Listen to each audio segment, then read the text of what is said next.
Martin Luther King Park is a park located in Grand Rapids, Michigan. It has a nice pool, and it's been around for 100 years. The main attraction mostly is swimming. I think parks are important because it gets kids out the house to have fun instead of playing Fortnite all day. I want people to realize that it's a fun and safe environment for kids to come. I was raised on Dunham, which is just a few blocks away, and I moved when I was young. I moved into the neighborhood in 1979. So the park, in my opinion, is really the epicenter of where a lot of community events take place. For example, we partner with the Grand Rapids African American Health Institute and do the Rhythm Run 5K here. You have the pool. It's one of the nicer pools in the city. It's really the place that a lot of folks can just come and just hang out and gather. The park is very important to the neighborhood because it gives people a place to come. When I was younger, I actually played football here, and so I was in the Rocket League at King Park. We won the championship when I played, and so it was a great place for me to meet different people that I did not know, people that were not on my street or not on my block, and it was a safe place. Like I said, it was important to my son. It kept him busy, and it kept him out of trouble. My favorite memory of the park would have to be coming here to play basketball. When I was finally old enough to come up to the park with my friends, we would play on the courts, and we got challenged. We were made better by the older gentlemen who were playing on the park as well. So we got to meet them, and then they got to, give us a couple elbows and make us tougher. I've probably have called it the Martin Luther King area for about 20 years. Prior to that, it was just my neighborhood. Martin Luther King Park, originally known as Franklin Park, Located in southwest Grand Rapids, Michigan, was established in 1911. The park was once an open stretch of land owned by the Highlands Golf Club and served as the home of Grand Rapids Golf Club and Fifth Avenue Golf Club. Prior to 1891, the area east of the park, now known as Ottawa Hills, was the golf club. The land south of the park, from Alexander to Hall, was the Katydid Farm.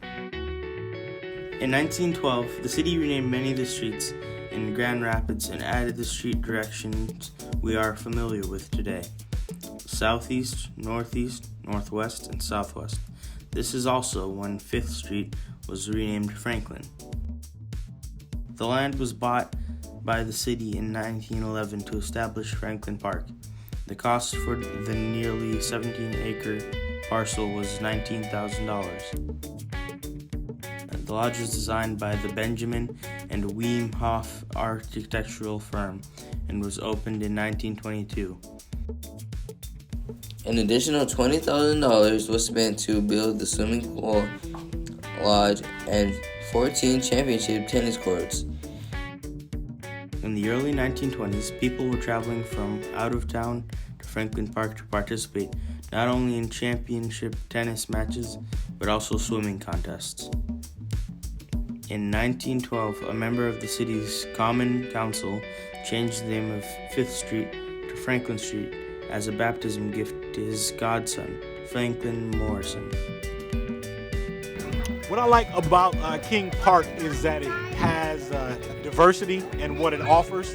There's a pool, basketball courts, there's tennis, and then there's just open space. I appreciate the new development and the new children's structures that are here.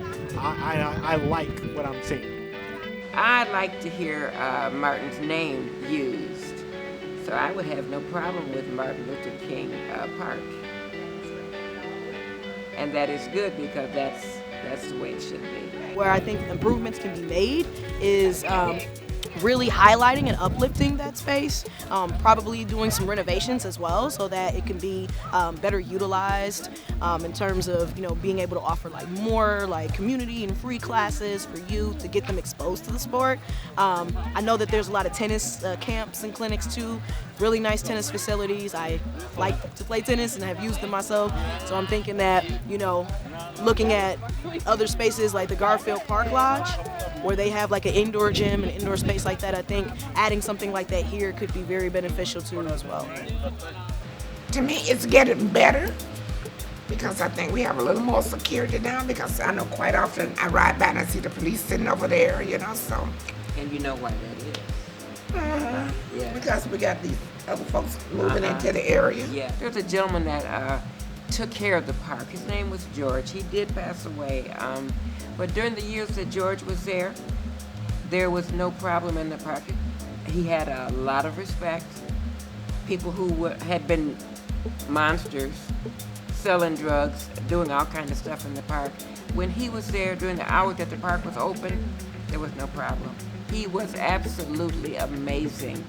I could take my kids there, no problem. As long as George was in the park, and he worked a full shift, and that was what his job was taking care of the park. And he was not a mean person, very gentle-natured, but he had a lot of respect. He had to earn it. Also, like the perception of being like the facilities being ours to use, I'm not sure if there's any, thing that we can do in terms of messaging that better to try to get more folks to come out and utilize the park instead of hanging out and, not doing anything in the park, and really just owning the space more and coming and using, the resources that are here. We had a very nice realtor who said, the neighborhood is not real diverse. I said, well, okay, what do you mean by that? Well, there's about 3 black families on the block, and that's what it was. But within probably 5 years, we're getting a mixed neighborhood, probably 40% African Americans. And then it just went on from there. Houses became, people were selling them. I guess we would have to go back to say, you get a couple of black families on the block, then whoever you have that's not black is gonna move out a little bit further, and that's exactly what happened.